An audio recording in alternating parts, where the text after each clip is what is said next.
أعوذ بالله السميع العليم من الشيطان الرجيم بسم الله الرحمن الرحيم الحمد لله رب العالمين الحمد لله رب العالمين الحمد لله رب العالمين والصلاة والسلام على أشرف الأنبياء والمرسلين نبينا وإمامنا محمد وعلى آله وأصحابه أجمعين أما بعد السلام عليكم ورحمة الله وبركاته.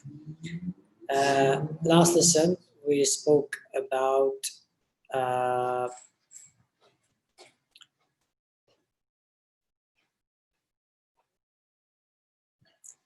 three points. I think we spoke about if divorce will not solve the problem, then do not divorce. When I mean the problem, obviously I mean the root problems or the root issues. Second, think of the consequences on your children, their upbringing and their stability. We spoke about that last lesson. And then we spoke about take all necessary means to resolve issues and rectify them, from counseling to imams to wise family members. And sadly, because nowadays family members tend to be biased and they tend to react and act and enact emotionally, right? That's why I always advise to go to people who are neutral within the community. They are leaders or they are imams, but they are wise imams. They are part and parcel of the society. Go to them in order for you to resolve your core issues, inshallah. Also, enroll onto anger and emotional management courses.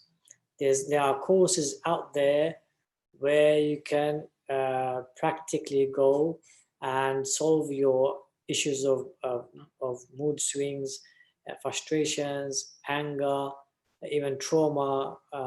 So all of these courses ought to be taken.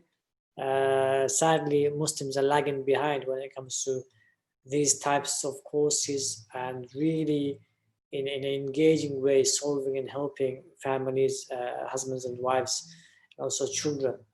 We really need to establish institutions like that in order for us to resolve our root issues and also better ourselves individually so that we can keep our families intact.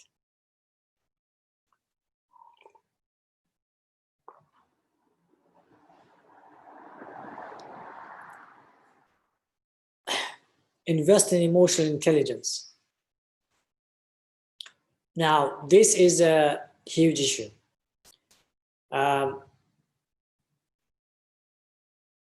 Especially if you do not have in your family men who are wise and men who are far-sighted, men who are able to think comprehensively and find solutions to problems.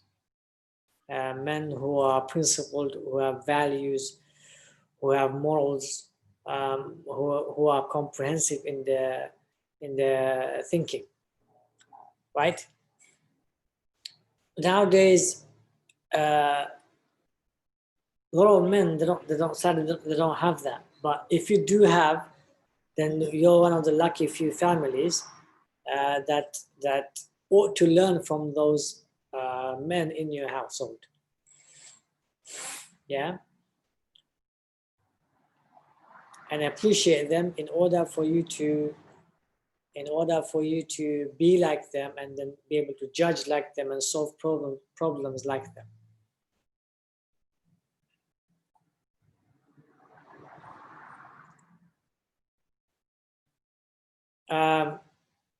As for women, then usually tends to be mature elderly women who are in their 70s or who are in their 80s. They tend to have emotional intelligence. As for anyone underneath that age, then sadly they tend to be very biased.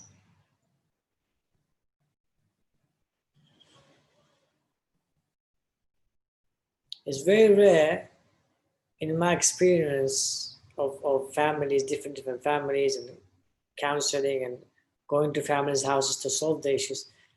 I found a very, very few women who have emotional intelligence. Very few. I can count them on my fingers.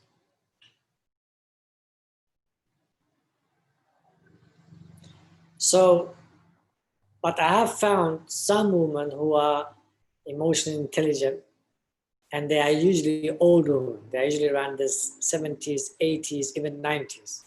Why? Because they've experienced life and they know the consequences of being biased. Because if you be biased, then the other family, they react also, and it gets worse and worse. It doesn't solve the problem.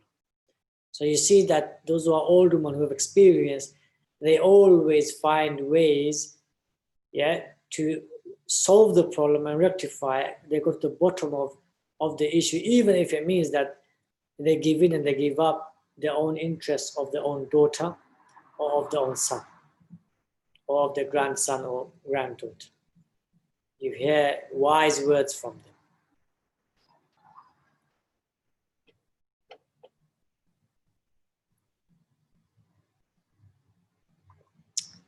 Personally, I was very close to my grandmother, my mom's mom, when I was in Bangladesh.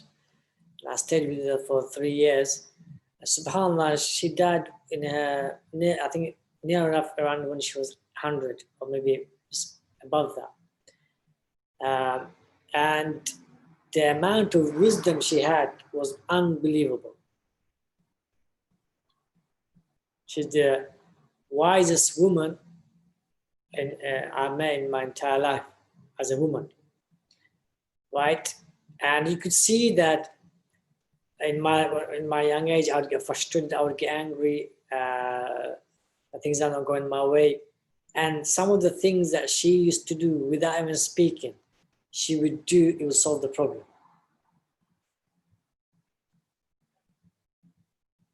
Even with the enemies, the way she used to act, it was amazing. She was very hospitable, she was very kind, she was very generous, she was very sharing.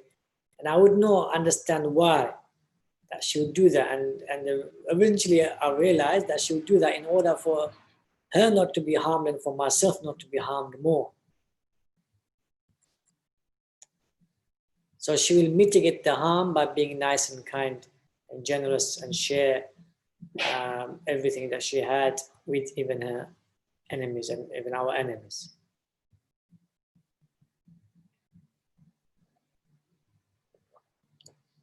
So, and I found another elderly woman like that.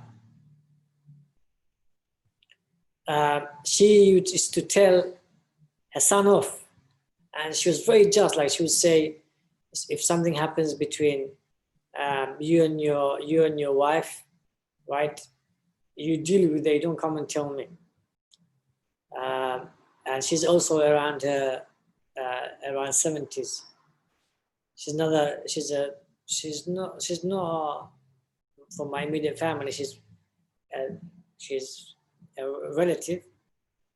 She's amazing when the way she judges, the way she mitigates the consequences of harms, and the way she prevents any more harms coming on to her family or any other family. That's another person I've known her for the last 6-7 years, and subhanAllah, every situation difficult that her family goes through, she's able to solve it in a very, very subtle, wise manner, even without speaking. So, and the reason behind it is not because they're intelligent, it's not because they're smart. There are more smarter and more intelligent, more educated women than them. It's simply because they've experienced the consequences of when you react emotionally, when you enact emotionally, or when you enact in a biased manner. And eventually, it hurts everyone. If you act in a biased manner, eventually it hurts everyone. So invest in emotional intelligence. What does that mean? First is be with those people who have that deep level of maturity, this deep level of wisdom by which they can go against their own selves or realize that they are being jealous or they are being envious or they are being nasty or they are being evil or they have some interest therein. That's why they are making a fuss or they are making a chaos or they are making hoo-ha about him.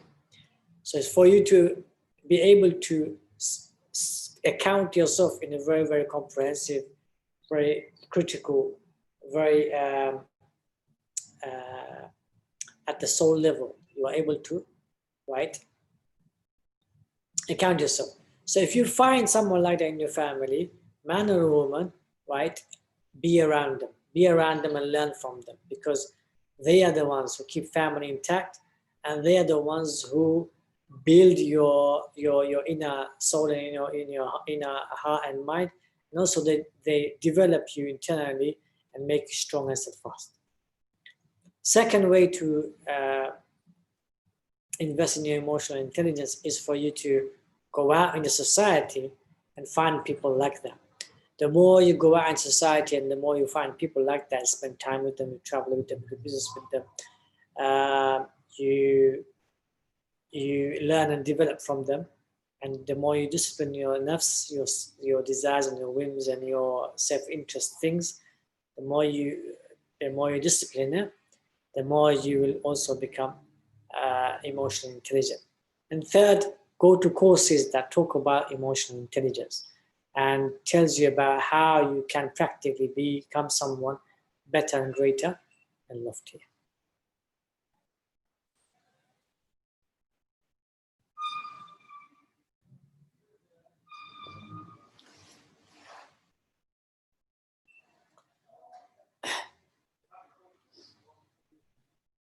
Next set of mindsets is divorce is the most disliked allowed action. So divorce is allowed, but it is the most disliked allowed action. Why? Because it ruins, especially if you have children, it ruins a family, or it ruins families, and it can eventually lead to ruining a society. And that's why it is the most disliked allowed action. This has to be ingrained within our hearts and minds. And as I said in the beginning of last lesson, is a divorce, if it doesn't solve the root problems, then one ought not to divorce. Points to take from this mindset: only take the path of divorce when there is the real option of something better and greater. Yeah, so outweigh your options, and then see if there is a real solution through this divorce. So if you're old, for example, and now you have children, and now if you divorce, will you be better off? Will you be better off? Will your children be better off? Or if you're old and you don't have children and you are seeking divorce, will that be better off for you? Living the rest of your life alone, for example, would that be better off? If not, even having someone to talk to as a companion or as a friend, right? As a spouse, but you're not close to him or her, right? Which one's better? Okay, so only take the path of divorce when there's a real option of something better and great. If and when divorce has to take place, divorce once. No matter how nasty your spouse is, or the family of your spouse is, or even how evil they are, right? Do not divorce 3 times. One of the saddest episodes that we have in our society today, especially by the men, when they divorce in one go 3 times. Okay, even though the ulama differed, does that 3 count as 1 or does that 3 count as 3? The point of the matter is that shouldn't be done. That's not how divorce is done. Divorce is done is that when you want to divorce, you take your time, you don't come close to your spouse, and then you divorce, and you divorce once. If you're seeking khula, you don't come close to your husband when you're not on your monthly, and then you go to the Sharia court, and then you say, I want divorce, and then you take it forward like that. Why? Because after the divorce, the option of you coming back to him or to her, that option is still there. A lot of times, you give it all all the three divorces at once, and then now you're stuck, because a lot of scholars, they have the view that if you give the three in once, three has taken place. Now, obviously, sister at least has to get married normally to another person, get divorced normally. Only then you can marry her. Okay, so brothers, if you're listening, especially the brothers who are young, make sure that if you divorce your wife, you divorce her once. So you say, I give you one talaq, right? Or I divorced you once. I do not say I divorced you 3 times, or I give you 3 talaq, or 3 talaq, 3 talaq, 3 talaq, anything like that. Make sure you train yourself not to have that even in your subconscious mind, because when you're angry and raging, you may give your wife 3 talaq, and then you're going to be in a huge problem.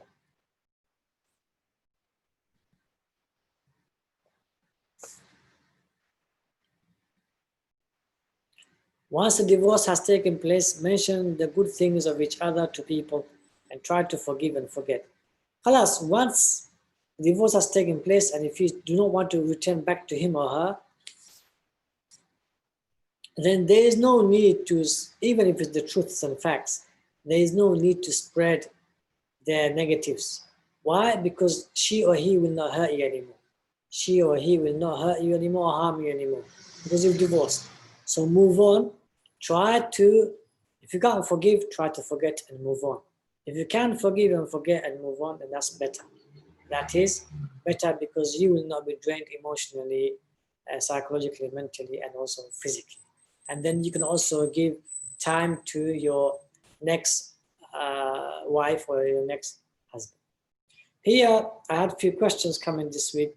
That is, do I advise people to get married as soon as possible when they go through a divorce? I say no. I say no, especially when you went through trauma, especially if you also have defects and faults and weaknesses. So, for example, if you are not, if you are an angry person, you get angry quickly, or you get frustrated quickly, or you have mood swings, very quick mood swings, then you have to work on yourself to develop yourself, because now you know your defects, now you know your weaknesses. If you're straightforward talking, you're not diplomatic, right, and that causes more harm. They need to know how to be diplomatic. If you can't keep things secret, you just blurt out things. They need to know how to control your tongue and hold things secret. Keep those secret in your chest. If you're also too honest means that not everything that you see, or not everything you hear, or not everything that has happened, you need to say it. That's you're being too honest, and that honesty is not wisdom. It's outside wisdom. Okay, so that can cause so much problems. So all of these characteristics, right, are negative, and thereby, if you have them, then you need to work on them to get rid of them. Similarly, if you're someone if you're a sister who is not a family-oriented sister, now you went to marriage and you knew that the reality of marriages is that you marry into family. You cannot have the mindset, I'm just gonna have the husband. It doesn't work like that. It just doesn't work like that. You're gonna marry into a family.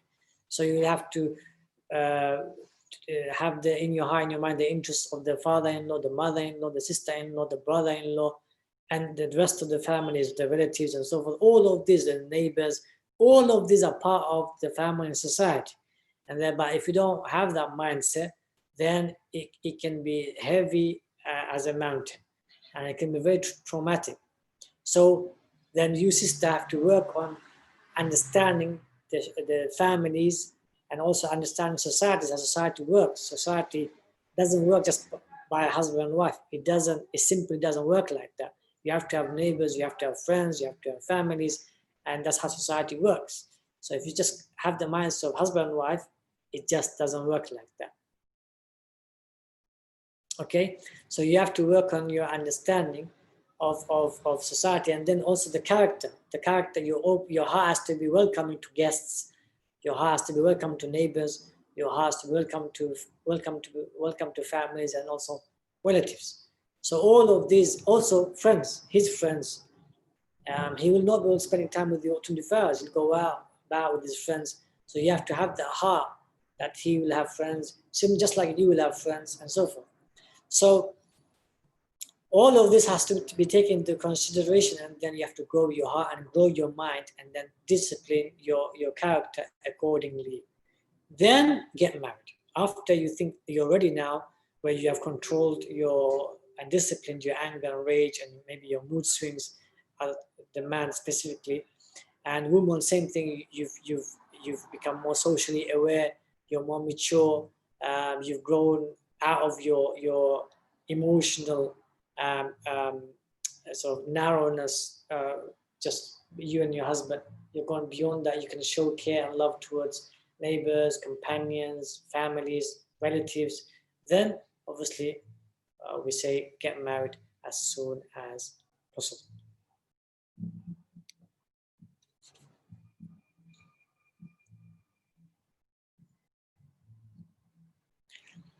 Next point, divorce is not the end of life. Life moves on and continues to write history and legacy. So one of the other main reasons why people suffer a lot in marriage is because they don't have a goal, they don't have a vision beyond marriage life. They think after I get married, I'll be happy. I'll have children, I'll work, and that's it.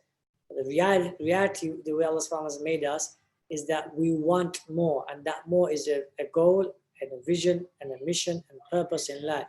If you don't have those, then you will always make your life problems and difficulties within your family the most difficult issues, and they will then become your main issues by which you will argue, you will fight over. Okay, so divorce is not the end of your life. Rather, your end of your life ends with your legacies and your potentials and your history. So as long as you have a goal in your heart, and goal in your mind, and you have a vision, you have a mission, you have a purpose for the akhirah life, you have a purpose for this life. Now, all of this is a plan for yourself and in your heart and your mind. Your spouse is with it, or he or she has their own goals and purposes of life. Then that family tends to put their inner immediate issues in perspective. They don't take it out of proportion.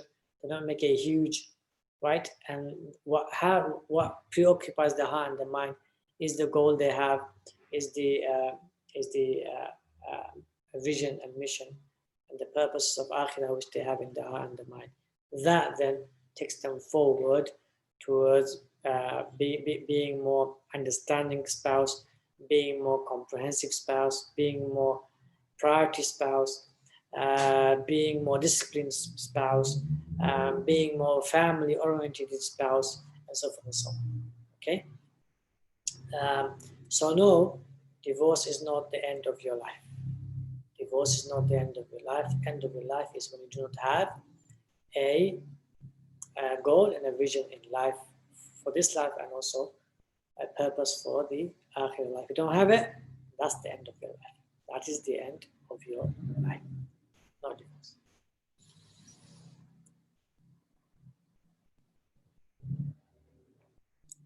Okay, after divorce, rectify the known negative characteristics of yourself and marry as quick as possible. I mentioned that earlier. So once you go through marriage, the real character of yourself comes out, be it worship, be it your laziness, be it your immaturity, be it your lack of responsibility, be it your lack of skills, right? All of this comes out, yeah, because your spouse can find the best of things in you, and he or she can find the worst things in you very easily and very quickly. It doesn't take years. So within a couple of months, they can pinpoint the negatives straight away. Okay, so after you've divorced, you got the divorce, right? Make sure you work on your defects. Do not blame others. Do not blame your husband. Do not blame your wife or your husband's family or your wife's family, right? If you do that, then you will never ever rectify your defects. You'll never ever see your defects and your weakness with a magnifying glass, right? Because when you look at other people's defects and weaknesses, you look at it as a not only a magnifying glass, but you look at with the binoculars. Yeah. So when it comes to your own defects, at least you need to look at your own defects and weaknesses with a magnifying glass. That way, you will be able to then eventually rectify them, inshallah ta'ala. Last action point: after legitimate divorce, it produces more of a noble person. I haven't seen any legitimate divorce take place legitimately. It wasn't, it wasn't illegitimate. Illegitimate meaning that it was not hasty, it was not rushed, it was not due to sihr or evil eye, right, or in possession or mental illness. It was legitimate. Either brother and the sister wanted this divorce. They both wanted it. They knew they were not compatible. They knew they were not soulmates, and they wanted the divorce, right? And they got the divorce. Then both of them became better people. Why? Because they knew the defects, they knew the weaknesses, and they made themselves better before they got married again, and then they were happy. Yeah. So if you take the right path of divorce, the legitimate path of divorce, and then you remarry, then you, first and foremost, you as a person will be much more better, more noble person. And inshallah ta'ala, if you have children, they will also be more noble children. Okay, with that, we have finished these two mindsets on divorce. If there's any questions, inshallah ta'ala, you can message them. I think on the chat, on Zoom, you can message. Oh, no, there's no one on Zoom. There's no one on Zoom. Sorry. Okay, so you can post it on YouTube, or you can email it to Al-Arqam, and we can next lesson we can cover some of the questions. And if you have any specific issues regarding your spouse, regarding your families, or you're going through marriage problems, then contact Fitra Center and book a consultation through Fitra Center. And you can come and see me, inshallah. We can talk about it and try to resolve your root issues, inshallah ta'ala. You can email it. We'll cover next week. Okay, if you have any questions, brothers and sisters, just email Arqam, and inshallah we can cover next week before we start the unit 5, inshallah. جزاكم الله خير تقبل الله منا ومنكم سلام الأعمال بارك الله فيكم والسلام عليكم ورحمة الله وبركاته.